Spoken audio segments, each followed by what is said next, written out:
Hi, my name is Avonlea Thalman, and I'm just going to go through a couple of the Hack the Box challenges that we did. These are just Sherlocks, which means we were just looking at problems in some files and fixing them, or not fixing them, but coming up with answers. So it's basically a capture the flag.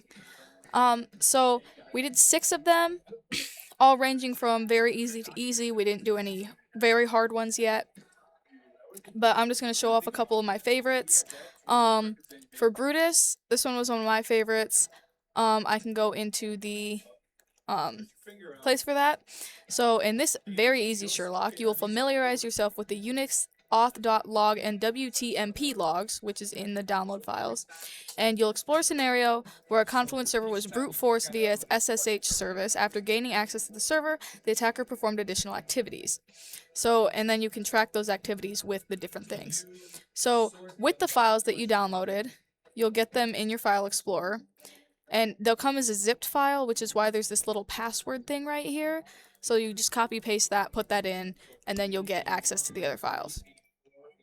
One of the answers, I'll show you the answer to, like, question 1, analyze the auth.log. What is the IP address? So when you go to the auth.log, there'll be a bunch of commands with the IP addresses. And to start, it looks like the only one that has access is 172.31.35.28.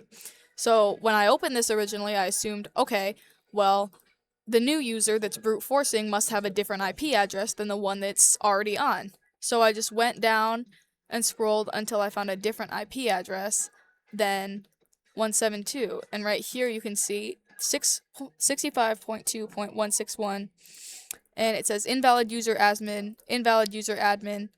invalid user, user unknown, which means they're trying again and again and again on SSH. You can see right here. They're trying again and again and again to get into the computer through SSH. So that was just one of the questions that we did for Brutus. I'm not going to go into too much detail about all of them because I don't want to spoil it or just take forever because some of these took a little bit of time. The other one that I was going to go into was Dream Job 1. This was another one of my favorites. Dream Job 2 wasn't quite as fun as this one, but I really liked this one because instead of it being like downloaded files, I mean, there was some just for the last couple questions, but for the majority of it, it was just on a website. It was the Empire Attack website, which I'll go off of question 7 here. What remote access Trojan did the Lazarus group use in Operation Dream Job? You literally just have to Google it and go to the website, and it'll give you the list of things, which it ended up being this. And then for the next question, I just wanted to show you this because I thought it was a really unique way to get the answer. So while you're in here, you have to figure out what technique did the malware use for execution. So this is the type of malware that they used. We have to figure out which one of these techniques did they use to get into it. So the best way to figure this out, instead of just trying and trial and erroring all of these, you just go to Navigator Layers and then go to View, and it'll take you to this big list of all these things, and the ones that are in the blue are things that they actually used. So if I'm looking for the execution, then I'll go here and look for the execution tab, and in the blue is native API, which means that's the one that they were using, and that's the one that I put as the answer, and it was correct. So yeah, that was basically the majority of the Dream Job 1, and Dream Job 2 had a little bit of that too.